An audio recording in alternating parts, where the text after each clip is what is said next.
Welcome to the Modern Law Library. I'm your host, Lee Rawles, and today I have with me famed free speech attorney Floyd Abrams, who's senior counsel at Cahill, Gordon & Rydell. Floyd, thank you so much for joining us today. I'm glad to be here. Thanks for inviting me. So one of the reasons we're here, in addition to just free speech being so much in the news, is that you recently published a book called The Soul of the First Amendment. What made you decide to publish this book, which you refer to kind of as an essay? It's not a giant weighty tome. What made now the time that you wanted to make sure that this got into print and was published?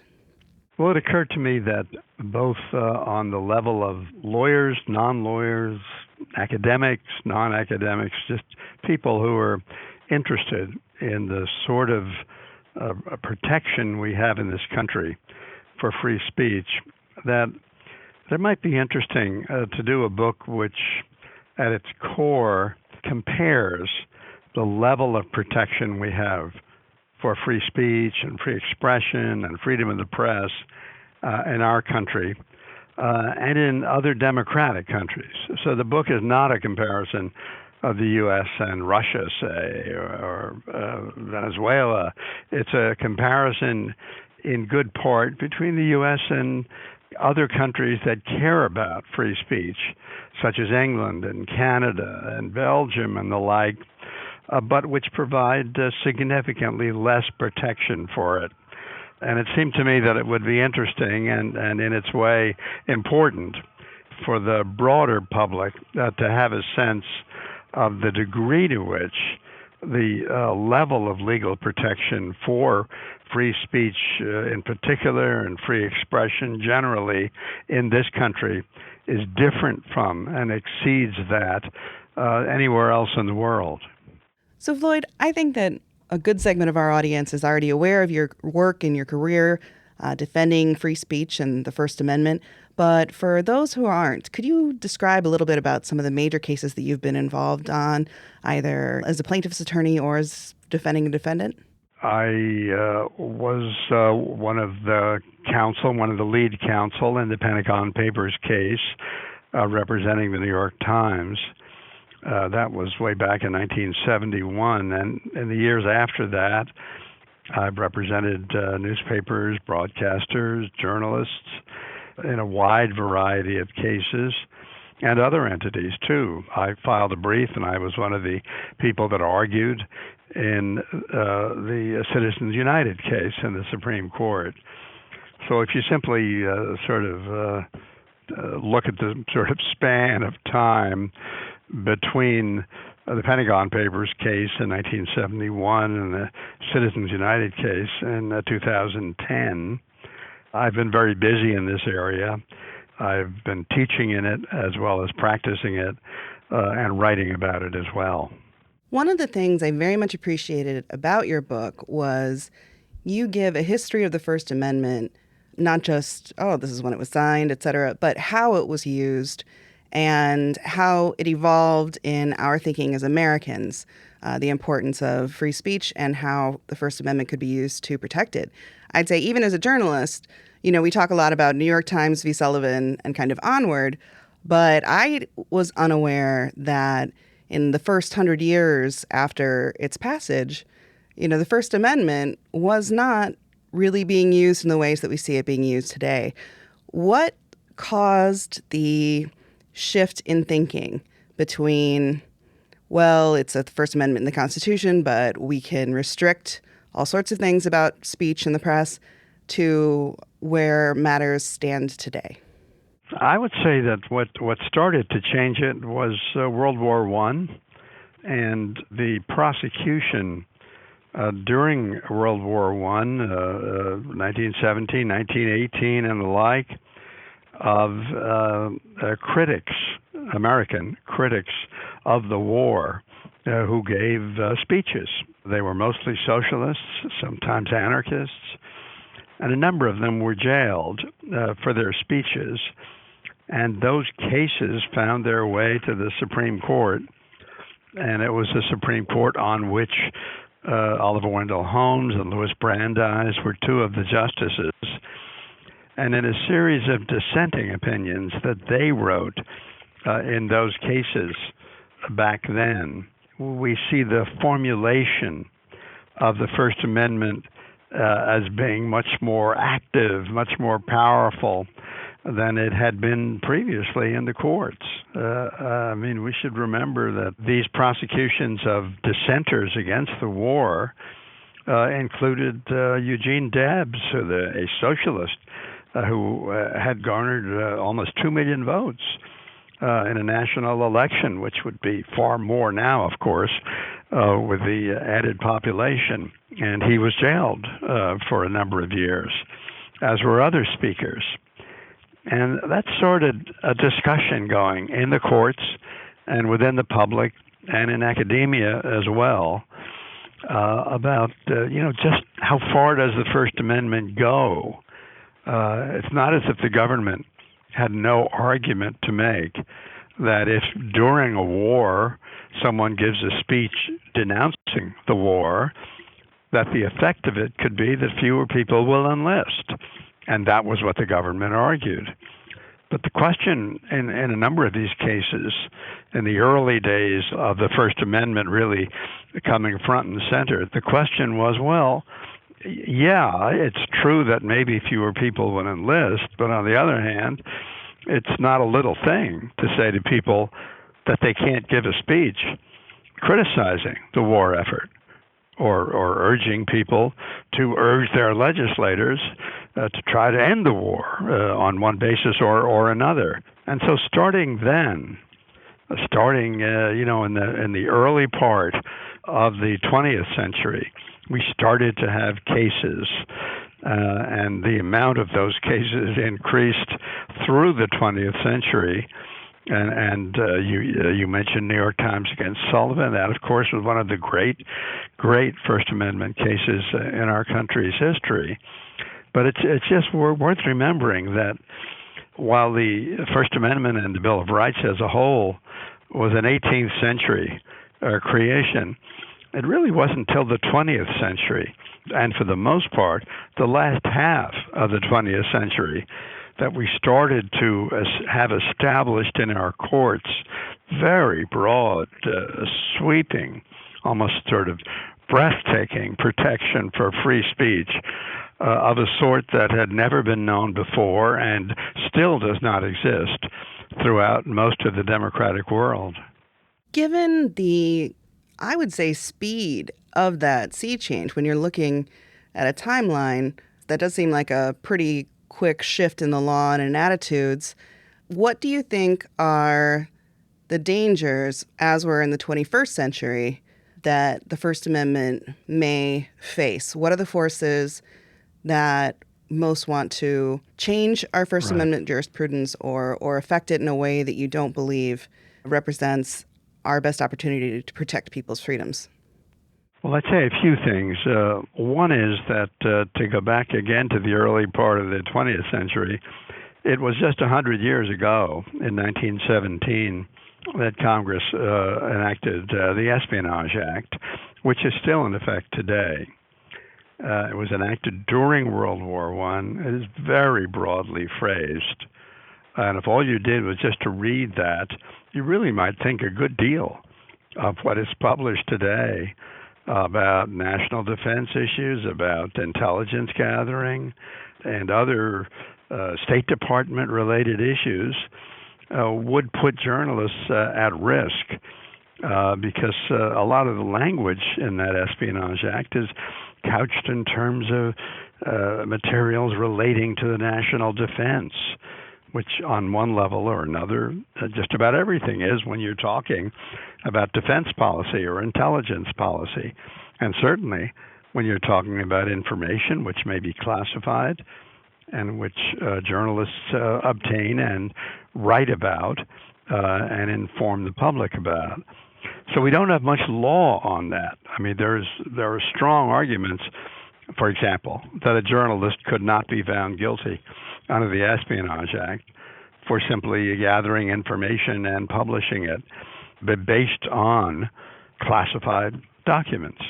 More likely than not, I would say even strongly more likely than not, if the intention of the journalist is not to help a foreign power or not to hurt the U.S., he or she would likely wind up unprosecuted and, if prosecuted, unpunished.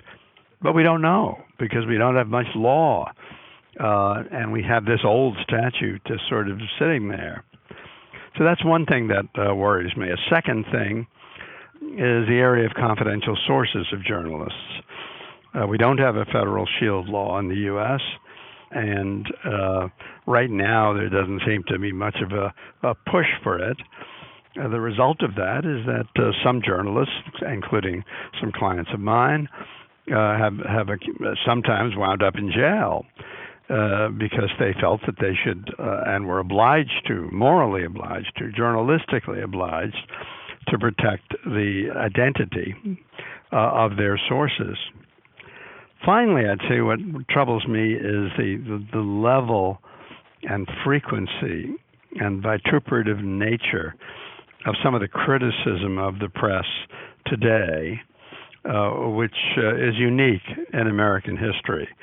I mean, we've had bouts between the press and the government throughout our history. And John Adams is responsible for the Sedition Act of 1798, probably the most repressive anti-free press statute we've ever had. Abraham Lincoln suspended the writ of habeas corpus a number of times during the Civil War, and some journalists were jailed. Theodore Roosevelt tried to get Joseph Pulitzer, the great magnate owner of newspapers, jailed at one point for some of his writing.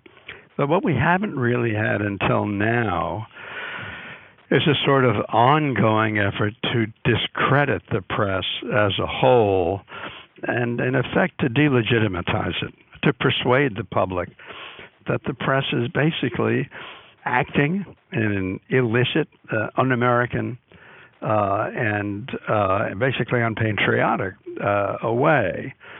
And it does concern me that sort of daily attack on the press by our president can have real harmful effects about the ability of the press to go about their jobs and to serve the public. Let me make clear, this president and every president has First Amendment rights too, and that's a right to speak out, have his or her say, and the like. But the sort of constant attack, as if it were an agenda item of the first order, the constant attack on the press as being illegitimate, I think can significantly interfere with its role at its very best as a sort of check on government conduct and misconduct.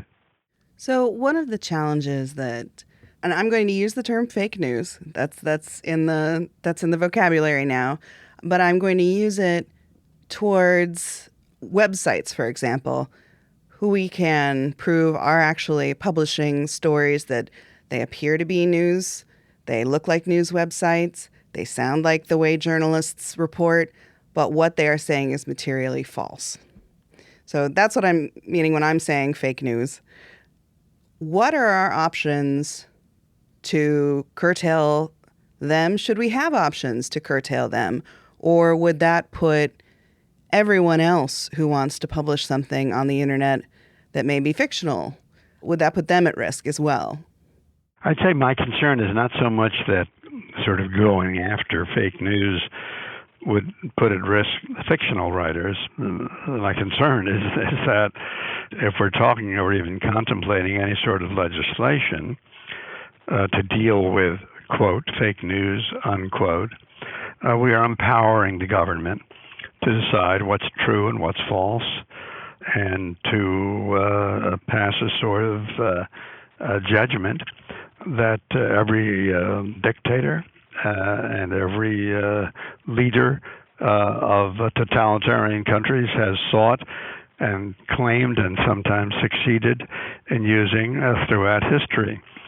I think to deal with fake news, we need two things. One, the entities that are the publishers I don't mean the writers, but the publishers in the sense of Facebook and Google and the like, have a responsibility of their own. And some of them are trying haltingly and with difficulty, because this is a very, very delicate area. But there is a role for them to play in deciding not to carry so-called news by entities that simply fabricate it. That's one thing. A second is that the public has got to learn and got to be taught in school when they're young that the fact that something's on the internet doesn't make it true, and indeed doesn't even suggest that it's true. That everything has got to be capable of defending, every entity of defending its accuracy and the like before the public. Finally, it seems to me that the misuse of the concept of fake news to simply criticize in the most strident and repetitive terms news organizations that publish articles which this president or this administration or a later one finds discomforting or finds as harmful to them or their view of what's good for the country, is itself disturbing. I mean, the public itself has got to engage in a self-education process to understand that criticism of this or any president is not for that reason illicit. I mean, we have a First Amendment in good part to protect dissent, to protect criticism of government. And it's very important for the people, all of them, to understand that. That's one of the things, for example, that I think could be taught more often and more generally in what used to be civics courses in school, which some states still have, but many of them don't.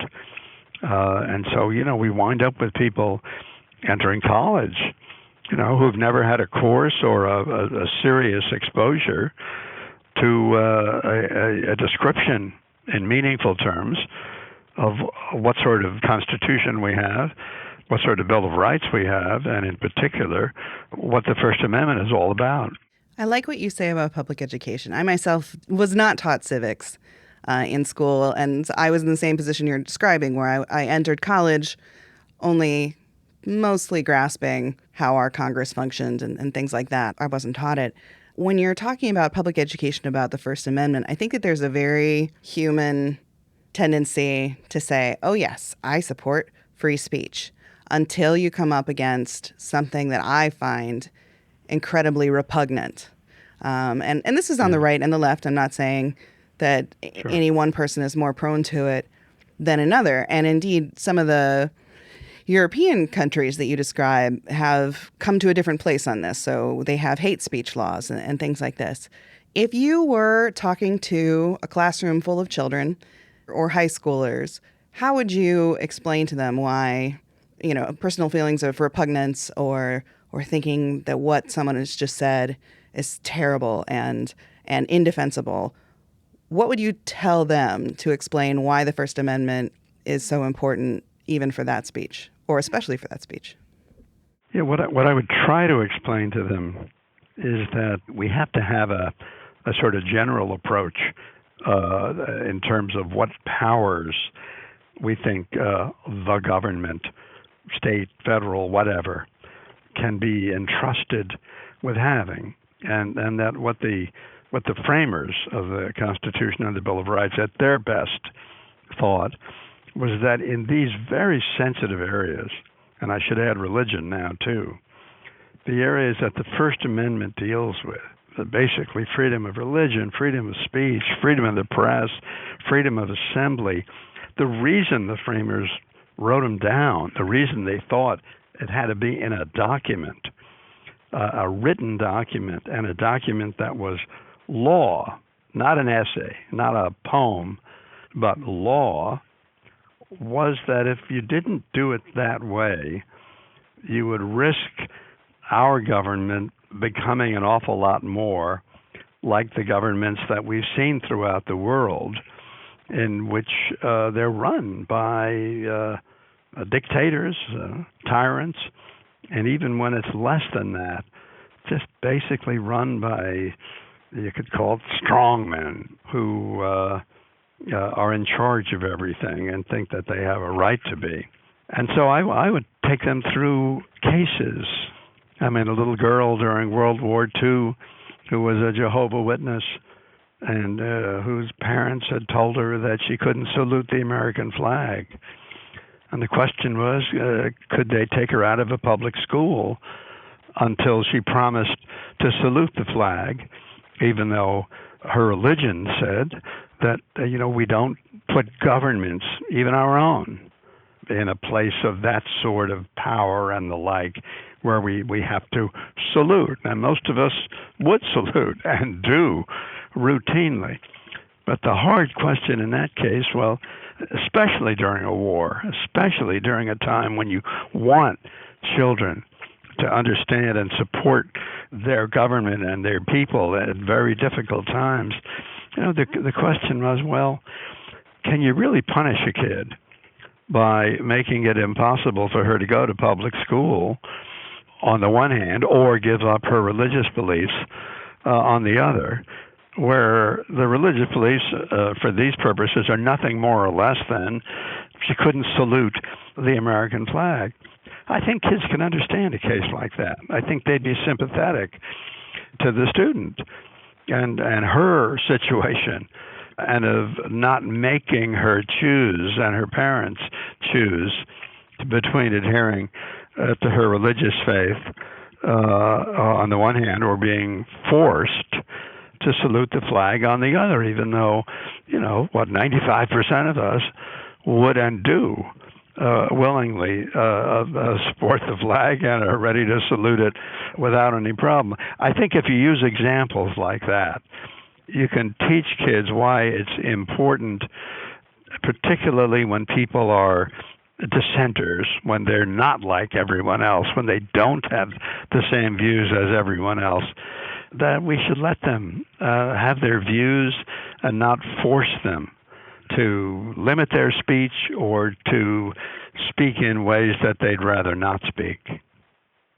Pivoting just a little bit to something that has broad public disapproval was the result of Citizens United. And you were part of that case. You were successful in arguing on behalf of Mitch McConnell. And you say that there are some fundamental misunderstandings by both the right and left about what the principles behind Citizens United are. And I have to say, I don't like the results, but I did find your logic persuasive. Could you talk a little bit about why you think Citizens United means something a little bit different than what the public view of it is? Right. Well, first, I think it's important for the public to understand what the case was about. I mean, here's a conservative group that disapproved of then Senator Hillary Clinton when she looked likely to be the Democratic candidate for president in 2008.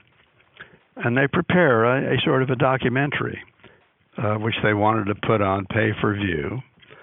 And the documentary is a very tough, very harsh attack on then Senator Clinton, with lots of people saying she was unfit to be president. Now, that organization was partially funded by a corporation, not so much as it happens, but some.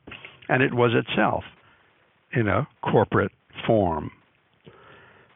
To me, that's the sort of speech that we all ought to agree ought to be legally protected.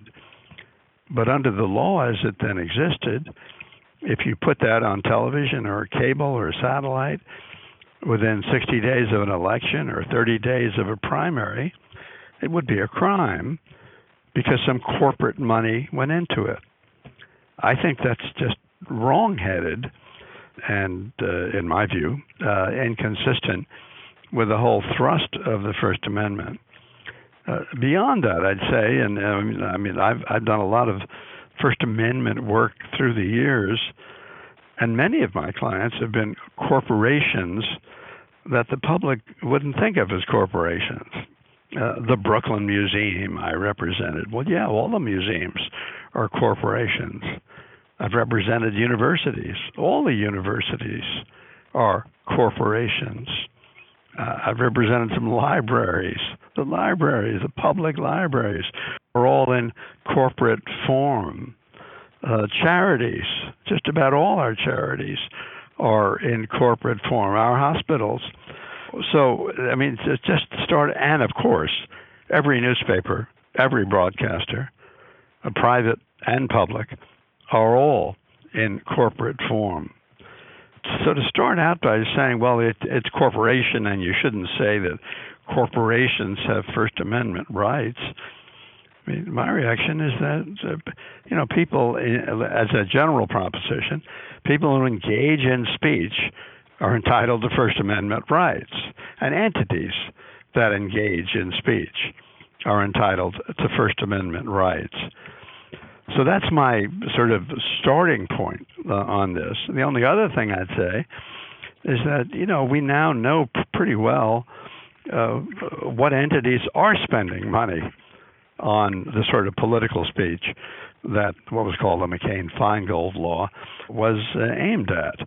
And it's only a very small percentage of them are corporations. I mean, in the 2016 election, over $2 billion was spent altogether by everyone on who to vote for in that election. But individuals, by far, spent the most money, over $1 billion. Corporations were nowhere near $1 billion, and we're closer to sort of 2 or 3% in toto. So the predictions about the harm of Citizens United in allowing corporations to run the country were really, as it turned out, vastly overstated in terms of their sort of doom and gloom predictions. I mean, we have problems about our elections of a variety of sorts, and you can certainly make a strong case that we have problems in terms of distribution of resources. I mean, how many people have too much power because they have too much money? I mean, that's one sort of issue. We deal with that, though, not by limiting speech, but by whatever the public decides by way of taxes or antitrust laws or other legislation designed to try to even the playing field or at least prevent the super rich from running everything. So where I came out on this whole issue, and I may have been wrong, but I certainly thought about it before I got involved, was that it was very important to try to establish, I would say reestablish, that the First Amendment applied in these situations, and that particularly when entities were speaking out in a political campaign, that while we want to know who they are, and we have a right to know who they are and how much they're spending and the like, that we ought not to try to bar them from speaking because the entity that is speaking happens to be a corporation. Okay, thank you. So one of the stark differences in American legal theory and European legal theory that you bring up in The Soul of the First Amendment is this idea of the right to be forgotten. And I was fascinated by this. Could you describe a little bit about what is going on in Europe and how that differs from Americans, but it is affecting American companies? It's just a fascinating issue. So if you could speak a little bit about the right to be forgotten. Yeah, the European courts have decided that a sort of privacy-based right should be enforced basically on the continent. And by privacy-based, I mean basically what they say is if you've been written about in a newspaper some years ago, it's not clear how many, but years ago, and you're not a public figure, and what was written about you is not relevant. That was the word that's used, is not relevant to things today, that the Googles of the world shouldn't be allowed to simply carry these old news stories about you. So it doesn't, they don't limit what newspapers can print or what television can broadcast or the like, but they do say that the entities which repeat it and which are a sort of main historical entities to which we look when we want to have a look at somebody's history, Google's and other servers like that, shouldn't carry material about you if you object to it and if it is no longer relevant. So there's a case in Belgium, for example, just last year, where, 10 years ago, somebody's driving a car, is responsible for a terrible accident, 2 people die in the car. He says to Google, I don't want you to carry this about me anymore. I just did it once. It's a long time ago. I'm not a politician. I'm not running for office. I don't think people ought to be able to read it. Well, in Europe, the answer was, he's right. Google has to take it down and not carry it. In the U.S., we would say, hey, we don't destroy history. We don't bar truth-telling. This is what happened. It's 10 years ago. It's 20 years ago. It is what it is. We choose not to go down the road of deciding or having some entity, a court, in the end, deciding, well, is that still relevant or not? And so that difference in approach, are saying basically, look, if you tell the truth about somebody, you're okay.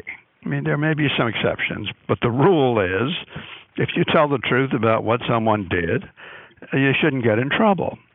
And if Google, as it were, reports by carrying the old newspapers so you can read it, if that's the way they want to prepare their algorithms and they make those decisions as to what to carry, we would say, well, of course they have a First Amendment right. The material was published. It's truthful. It was truthful. It is truthful about the past. We don't let the government get involved, and by governments we mean courts too, in deciding, well, it's really not. It's not really relevant to anything today. That's a major difference between the U.S. approach and that of Western democracies. I'll say, as to this, we in Canada are on the same side. As to some other matters, the Canadian approach is more like the European ones. But in terms of right to be forgotten, our hemisphere, at least the northern part of it, is very strong on the proposition that we're not going to bar Google and its competitors from carrying accurate information from the past. And this question that we in America ask, well, is it true about this person, leads me into my last question for you, which is about libel laws. When President Donald Trump was on the campaign trail, he announced that he wished and promised to seek changes to the libel laws to bring them more in line with Europe. First of all, what possible consequences could that have? And second of all, do you think that in this current atmosphere, it's likely that he could achieve those changes? Well, first of all, what I don't think then candidate Trump was aware of, there is no federal libel law. We don't have a United States libel law. We have 50 libel laws from 50 states. And there's nothing Congress has ever done by way of drafting a libel law or changing libel law. There's nothing a president has done about changing libel law or the like. It's just not, there's no fit there. More broadly, though, state libel law has been limited by cases in the court. And basically what the courts have said is that in order to protect the First Amendment, and in particular to protect the right to criticize powerful people in government and elsewhere, that they can't win a libel suit, even if something's published about them which turns out not to be true, unless they did it on purpose, basically, unless they knew it wasn't true or published it with a very high degree of awareness that it was probably untrue. That's a big difference, as your question suggested. That's a big difference from what is the law basically throughout Europe. And it's I don't think that the Supreme Court is at all likely to change its view expressed for the first time in 1964 that the First Amendment required that sort of protection, because libel law can too easily be used by the rich and powerful to suppress speech of which they disapprove, or which gives them a lack of comfort or angers them even. That we have to be careful in allowing libel cases to prevent a speech from being uttered. And so the direction we've gone is to say you not only have to show something isn't true, but that the speaker, the person that criticizes, say, President Trump, knew it wasn't true or suspected it wasn't true. I mean, I thought for some time the most interesting new libel case would be if President Obama were to have sued President Trump for President Trump's false statements that Obama had engaged in wiretapping of him, which would have been illegal if he had done it. And, that's a case where the plaintiff, in my hypothetical, President Obama were to bring that suit, he would have to prove that President Trump not only spoke falsely, which he did, but that he knew it wasn't true, or that he had a high level of knowledge that it was probably untrue. That's what the libel law is, and I think that's the way it should remain. Well, Floyd, thank you so much for joining us and for discussing your book, The Soul of the First Amendment. For our listeners, if you are hearing this before Saturday, August 12th, and would like to hear more from Floyd, you can go to the ABA annual meeting. There is a showcase event, the Showcase CLE event, called Trump versus the Press and the First Amendment, which he will be a panelist on in New York City. All right. Thank you again, Floyd. If anyone is interested in reading more of your writing or getting in contact with you, is there a website they should go to or more books that they should read? I don't have a website of that sort. They can certainly get this book through Amazon or any of the ordinary sources. I mean, an earlier book I wrote, which was more about practicing law and practicing law in the First Amendment area, is also available. But, they can find me online if they look for it. All right. Well, thank you again to Floyd Abrams for joining us to talk about his book, The Soul of the First Amendment, on this episode of the Modern Law Library. If you enjoyed this, please rate, review, and subscribe on your favorite podcast listening service.